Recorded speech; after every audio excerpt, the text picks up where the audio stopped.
Hey everyone, this is Mike here, and today we are sourcing Walgreens. Walgreens could be a great place to find some awesome inventory for Amazon FBA. And as I talk more about Amazon and Walgreens in this video, first off, I'd like to say this. There is a lot of competition for retail arbitrage type stuff when you're sourcing for Amazon. And everybody's got different opinions on what ROIs to expect, and there's a lot of race to the bottom. So please understand that.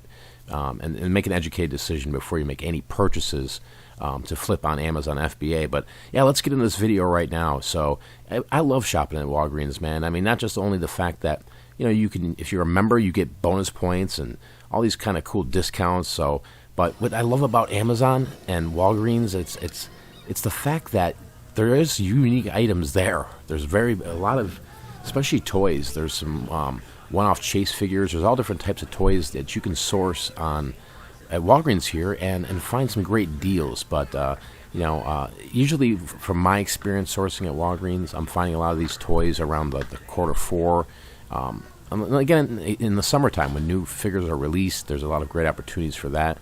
But typically, if you're new and you've never really sourced Walgreens, there's all different types of stuff to source from health and beauty to even some grocery. I've picked up a lot of different popcorns and bags of chips and candies, but most importantly, one of the best things I love sourcing about Walgreens is the clearance stuff, guys. I mean, the clearance stuff can be insanely profitable, especially after major holidays. So, for example, after Christmas and Easter and Thanksgiving, they blow out stuff, and these are stuff that when the sale's done, I'm going in there and I'm running around and I'm filling up carts full of stuff. But yeah, that's a good opportunity there too.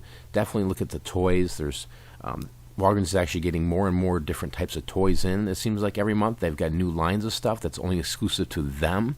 So those are great opportunities as well there. Also, too, each Walgreens you go into should have a little bit of tiny, like an end cap of clearance, okay? Those can be complete honey holes, and they're usually in the back of the store, from my experience, typically near the bathrooms, restrooms area. But go over there, and, I mean, you could spend 10, 20 minutes scanning stuff, and I guarantee you're going to find some crazy deals. Also, too, a lot of times at the register, they have a cart, and it'll just say, like, 80% off, and you'll see all this different types of stuff in the cart. And I've pulled out action figures out of there for 50 cents to $1 that I'm selling for $15 to $18. My biggest thing is with Walgreens is there's plenty of items to go after for 10, 20% ROI. Me personally, with the way I run my Amazon business, I don't have those type of margins. So, I'm going after stuff that's at the minimum 50% ROI and up. So, keep in mind when you're out there, there's, like I said, there's a plethora of products here to find at Walgreens. I mean, in terms of just the toys that are in that toy aisle there, there's opportunities for bundling in here. There's all different types of things, and you got to kind of think out of the box because you want to avoid the competition. You don't want to be on these listings with 400 or 500 other people. That's just, it's the race to the bottom is going to occur with that, unless you're getting in first or you're getting out last. And that goes true with some of the candies. You can go the day after Thanksgiving and just fill a cart full of stuff up. But if you wait weeks to get that stuff to Amazon, you're going to see the price when it gets checked in, it's tanked.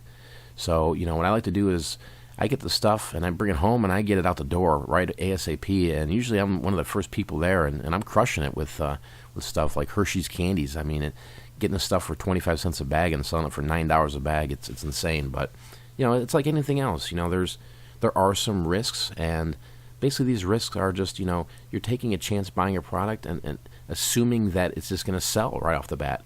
And this is where the sales rank really comes to play. You have to understand the sales rank. You could be in Walgreens here and sourcing from the health and beauty section, and if you don't understand the ranks and you're looking at stuff that's ranked like 600,000, it might not ever sell, or it might take super long to sell. So, try to find stuff that's low ranked. Also, try to find stuff that is not currently on Amazon's catalog. This is very important.